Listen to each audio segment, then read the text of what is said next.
Abangan, todo na to. Kim at Paulo, maraming sweet moments ngayong June. I'm overheated, can hardly sleep at night, doing crazy dreaming, you're the reason why, hiding by the baby. Hindi na talaga paawat ang pagbulusok ng Kim Pao tandem ni na Kim Chiu at Paolo Avellino, na kahit saang sulok ng bansa at mundo ay in demand ang dalawa.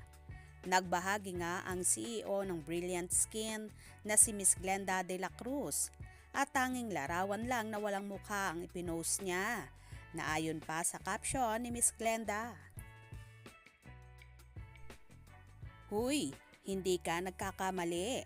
Makakasama na natin si P sa June 2, 2024 para makumpleto na ang #LoveTeam na inaabangan ng lahat. Naka-livestream tayo para sa mga #TeamBahay." Kahit walang mukha ang naturang poster na yon, ay maaaninag mo naman at halatang si Paolo Avellino yon. Kamakailan nga ay ganyan din ang ginawa ni Miss Glenda, kung saan letter K naman ang nakalagay doon at wala ring mukha.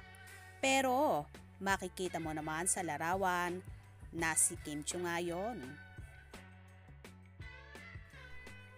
Makakasako si K bukas. The biggest and graddest campaign of Brilliant Skin. Yoho, wala nang aawat. Hindi na mapigil si Miss Glenda. Tila magkakasama nga ang phenomenal love team ng kanilang henerasyon, ang Kim Pao, sa Brilliant Skin na lalong magpapakilig at magpapalakas sa naturang kumpanya. Ganito nga ka-in-demand ang Chiu Pao, kaya naman kabi-kabila ang kanilang endorsement together.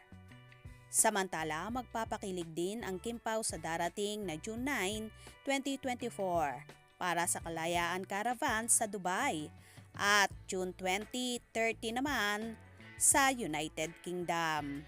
Magsasabog ng sweetness sina Kim at Paolo na inaabangan na ng ating mga kababayan abroad. Sa pagkakataong ito, masosolo na nga ni Paolo si Kimi. Saan naman kaya gagala at mamamasyal ang dalawa after ng show?